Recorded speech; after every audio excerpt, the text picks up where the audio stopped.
Student, आज के video में हम लोग ऑटोकैड सॉफ्टवेयर को सीखने की कोशिश करेंगे।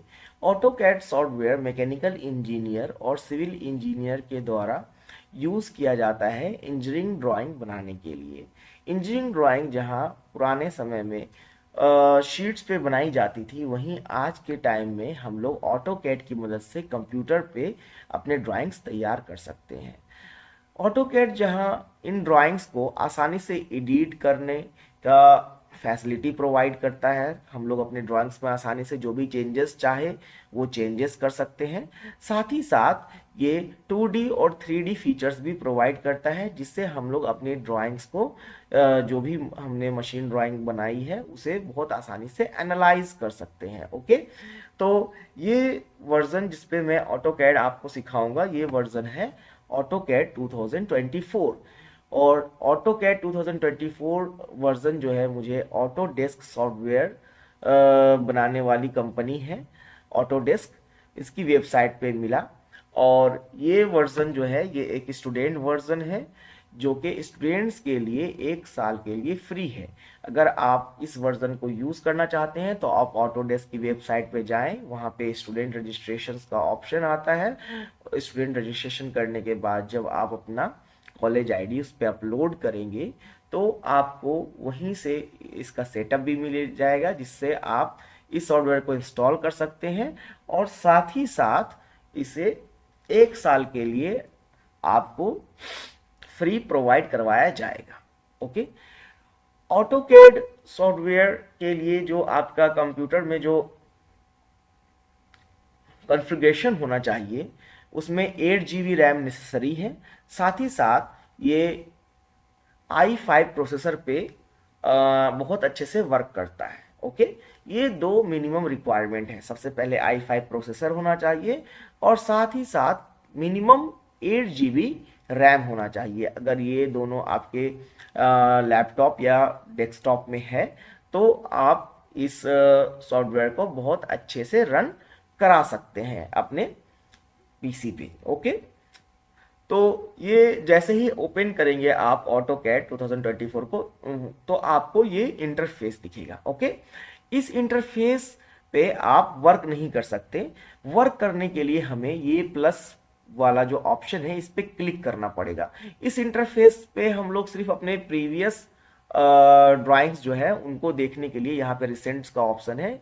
इससे हम लोग जो प्रीवियस ड्राइंग्स हमने बनाए हैं उसे यहाँ से ओपन हम लोग कर सकते हैं। लेकिन अगर हमें नया वर्क करना है, नया वर्क के लिए ये प्लस वाले ऑप्शन पे क्लिक करना पड़ेगा। तो स्टूडेंट मैं इस प्लस वाले ऑप्शन पे क्लिक कर देता हूं। ओके,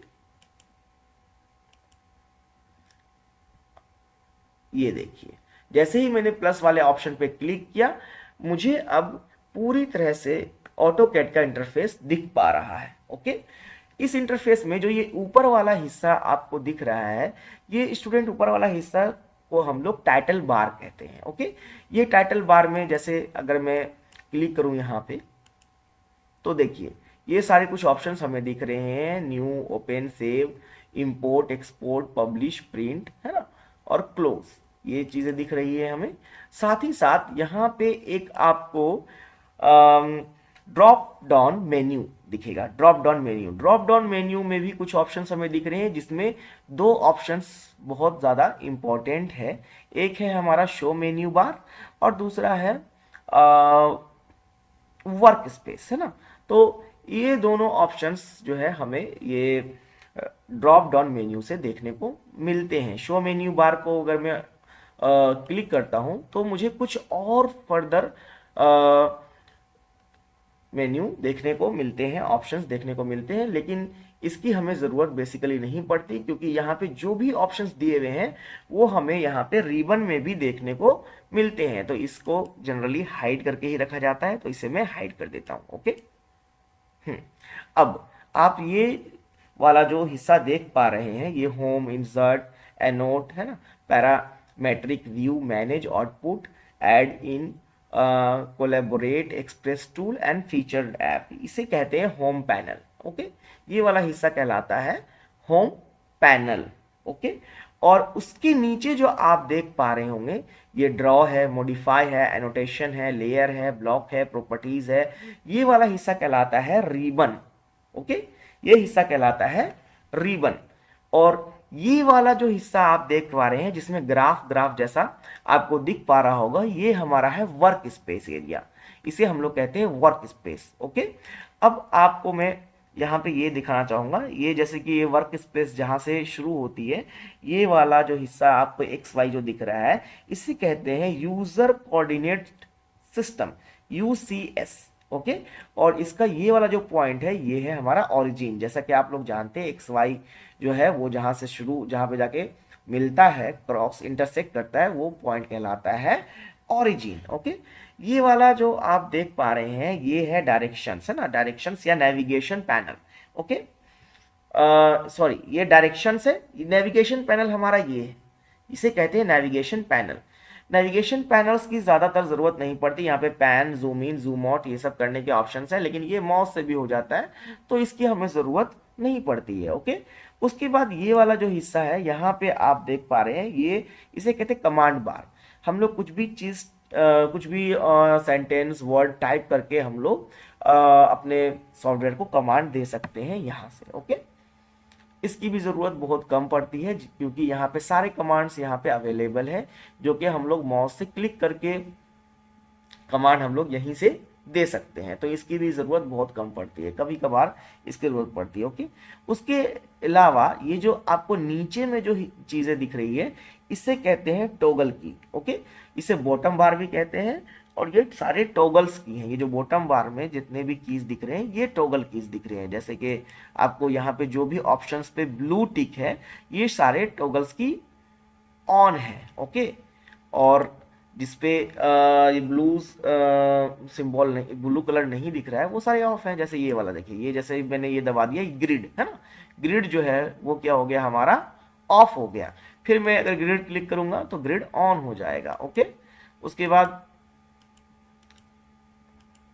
इसी तरह से ये वाला ऑर्थो कमांड है, ये ऑर्थो ऑन अगर मैं कर दूंगा तो जो भी लाइन हमारी ड्रॉ होगी, या तो वर्टिकल ड्रॉ होगी या तो हॉरिजॉन्टल ड्रॉ होगी, है ना। इसी तरह से कुछ और भी यहाँ पे टॉगल्स की हमें देखने को मिलते हैं। ओके, अब स्टूडेंट, हम लोग ड्रॉ करने से पहले कोई भी चीज़, जैसे कि अगर मैं सबसे पहले आपको अगर बताऊंगा ड्रॉ करना, तो एक बेसिक सा मैं आपको रेक्टेंगल ड्रॉ करके दिखाऊंगा अपने पहले वीडियो में, क्योंकि अगर हम लोग अपने वीडियो में कोई एक कॉम्प्लिकेटेड ड्राइंग ले लेंगे तो हमारी वीडियो काफ़ी लंबी हो जाएगी, क्योंकि ये एक इंट्रोडक्शन वीडियो है, जिसकी वजह से मैं सिर्फ आपको इसमें एक इंट्रोडक्शन ड्राइंग जो है ड्रॉ करके दिखाऊंगा। लेकिन कोई भी ड्राइंग ड्रॉ करने से पहले सबसे पहले हमें कुछ सेटिंग्स करनी पड़ती है ऑटोकैड की, और वो ऑटोकैड की सेटिंग्स किए बिना हम लोग ड्राइंग अपनी नहीं कर सकते। ओके, तो सबसे पहले हम लोग कुछ सेटिंग्स करेंगे।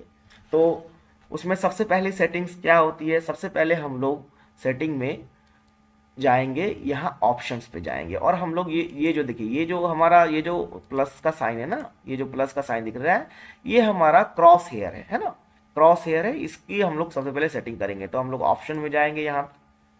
ओके, देखिए ऑप्शन में जाएंगे, यहाँ पे डिस्प्ले है, डिस्प्ले में हम लोग ये जो क्रॉस हेयर साइज को हम लोग कम से कम 15 पे लेके जाएंगे। ठीक है, क्रॉस हेयर साइज को हम लोग 15 पे लेके जाएंगे।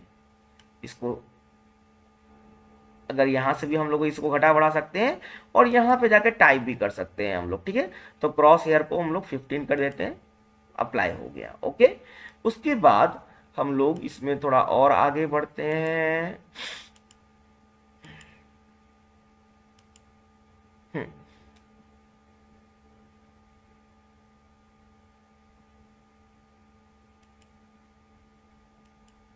हाँ, ये देखिए पिक बॉक्स साइज है ना, तो हमारा जो क्रॉस हेयर के बीच में जो स्क्वायर था उसको कहते हैं पिक बॉक्स, है ना। पिक्स बॉक्स को भी थोड़ा सा हम लोग बढ़ा देते हैं। ओके,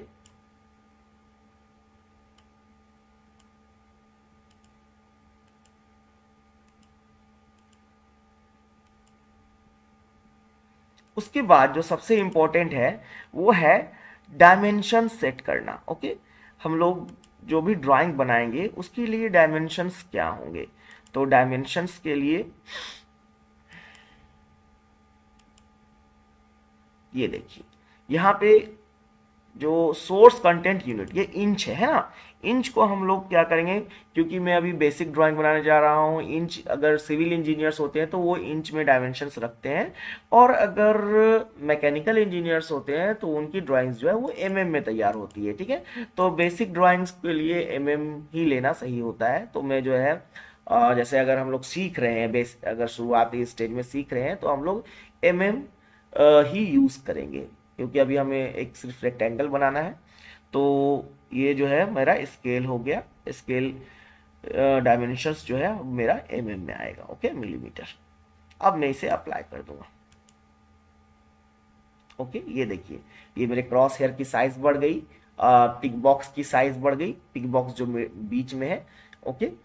अब जो दूसरा काम है, मैंने डायमेंशंस भी सेट कर लिया, दूसरा काम है सबसे पहले वर्क स्पेस एरिया को सेट करना, ठीक है।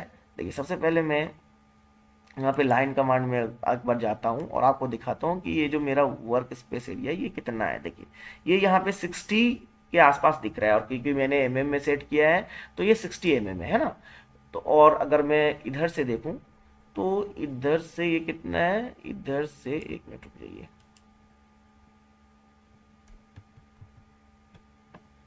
लाइन कमांड पहले मैं ले लेता हूँ एक बार। ये देखिए यहाँ से ये लगभग 20 है ना, मतलब कि ये 60 हॉरिजॉन्टल में है, 20 जो है वो ये वर्टिकल में है। तो इसे मुझे जो है सेट करना होगा। सबसे पहले लिमिट सेट करने के लिए हम लोग यहाँ पे लिमिट टाइप करते हैं, ये लिमिट टाइप कर दिया हमने।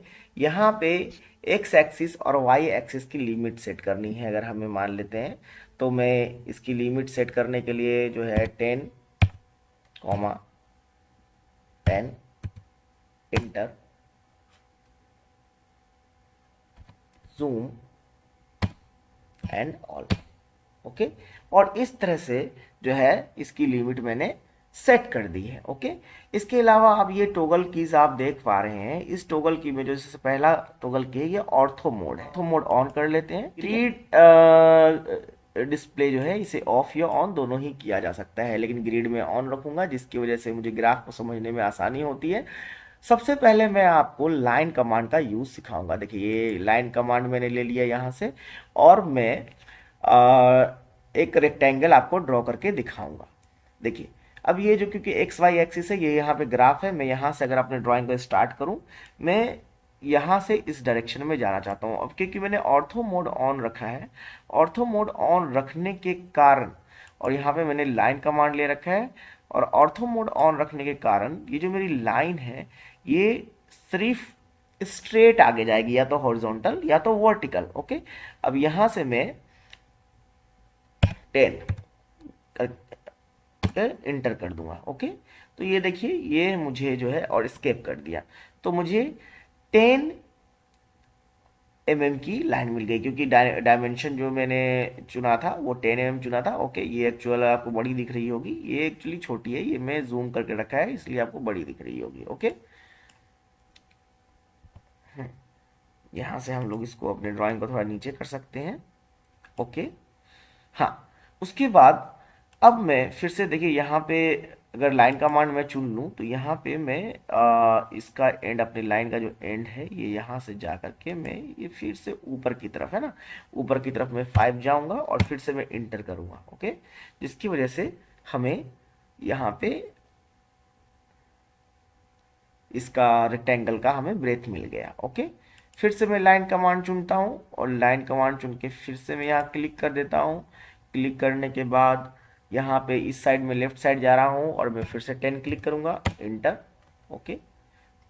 स्केप, जैसे ही स्केप करते हैं हम लोग लाइन कमांड से बाहर चले आते हैं, और फिर से यहाँ पे लाइन कमांड क्लिक करने के बाद मैं यहाँ पे आपको पॉइंट पे क्लिक करने के बाद मैं नीचे जो है 5 तक आकर के एंटर कर दूंगा, और इस तरह से ये हमारा जो है रेक्टेंगल तैयार हो गया, ओके।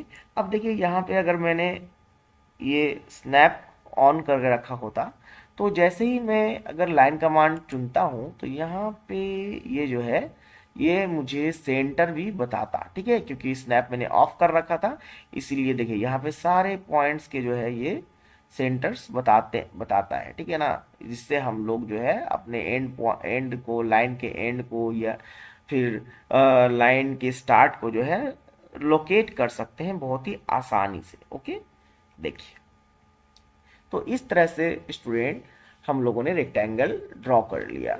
मैं अपने आगे की वीडियोस में ऑटो कैड के डिफरेंट डिफरेंट कॉम्प्लेक्स ड्राइंग आपको सिखाने की कोशिश करूँगा। तो चैनल को लाइक, सब्सक्राइब एंड शेयर करें, जिससे कि हमारे न्यू सब्सक्राइबर्स को ऑटो कैड के रिसेंट वीडियोस और ड्राइंग सीखने और समझने को मिले। Thank you.